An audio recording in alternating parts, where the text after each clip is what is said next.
I'm not gonna fight your war. I'm gonna end it.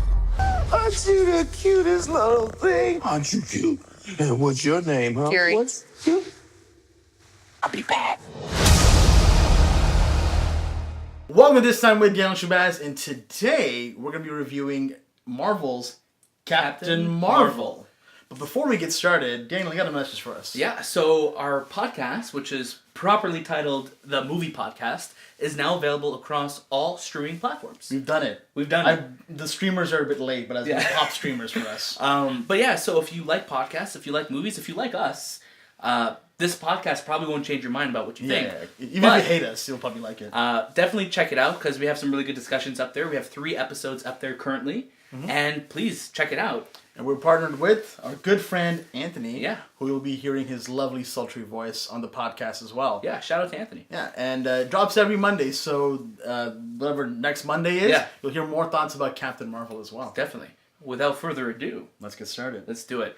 Captain Marvel is the last film before Avengers Endgame. It's a big one. It's a big game, so it's a big one. It's a big game as well. The Super Bowl. So going into this, it's like you have kind of that anticipation of Endgame, right?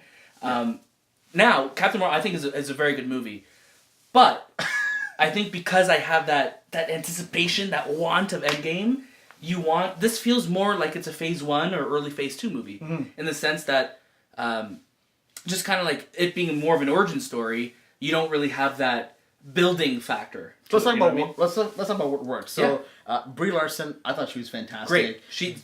This is her role. This is her role. Yeah. She plays it really funny. She plays it really well without, I think, ever going over the top. Yeah, like she makes her own. She has her own personality. She has her own wit and sarcasm. Yeah. And because this movie takes place in the 90s, she has like a really cool edge to her. Yeah, and she's very likable, I found. Very. Ben Mendelsohn. I mean, we've loved Ben Mendelsohn's work for years, and he comes in this film as the villainous Skrull character. The Skrull character, yeah. And he does so well. Like, you're rooting for him pretty much the entire time. and it's crazy because like the Skrulls in the comics have always been villains that I've always loved and I've wanted to see adapted, but because they're shapeshifters, Shapeshifters as well. I think it's too easy to kind of like reverse the expectations of what you think they could be, right? So I think this movie does such a good job of subverting those expectations and using them in a really clever way. Yeah. Obviously, we're not going to spoil how they're using it, but just know it's good. It's a well done job good stuff. there. I think Nick Fury too. Yeah. Stand up. He's great. I love the gag about his eye. Like it was just overall it's Sam Jackson. Yeah. He's gonna bring Sam Jackson in the role, and he does a great job at it. Right, and I think the de-aging you see on Fury and you see on Coulson as well looks fantastic. Yeah. I know probably a lot of it is practically done. Sam Jackson doesn't age. He hasn't. Yeah. Not since 1996. Yeah. But it looks fantastic. But while we're talking about the effects, though, let's talk about them. There are some moments in this movie where it's like... So let's get to the bad now. Yeah. So, the CGI in this film... Yeah. A little rough on some edges. Right, yeah. It could be very hit and miss in some areas, for sure. It's almost as if they were like, let's save the big teams that are doing our visual effects for Endgame and our other films. Right. And Captain Marvel, we'll do what we can with you. Yeah, and it kind of gets into that uncanny valley in some areas with Captain Marvel where you could kind of tell it's like a CG version of her. Yeah. And I think because this movie is very... grounded for a large part of the movie in like a rural area, it stands out a lot more, where if it was just kind of more in space, it's easier to kind of forgive it, right? But because it's put against such a realistic setting, it stands out a lot more. It can stand out a little bit more. Right. Also, the way the story is kind of told, there's the two main acts, I guess, in the film, the first half and the second half of the film. That's usually, that's what movies usually have, right? That's good. They're a little... rough in some edges. For me, I found the second half stronger. Daniel, you found the first half stronger. I found the way the movie starts and the way things are set up, it's very cleverly done. Right. But I think this movie could have easily been about 10 minutes shorter. Yeah. What is the clock in at? I think it's around 2:07, 2:15, just over 2 hours. So I think this could have been a little bit shorter. Tighten up some edges of it.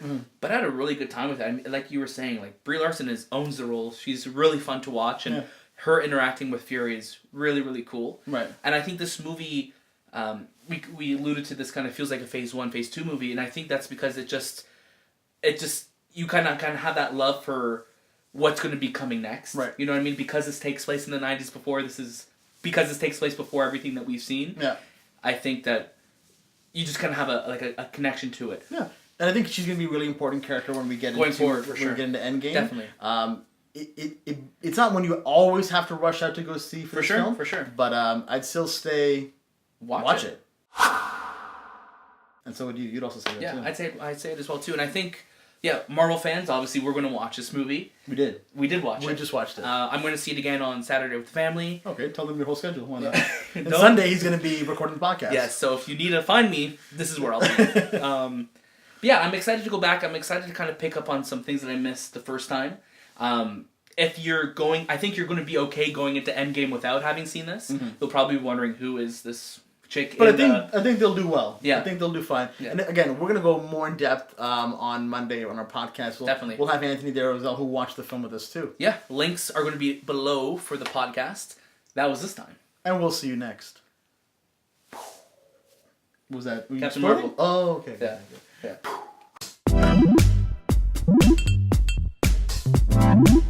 Yeah.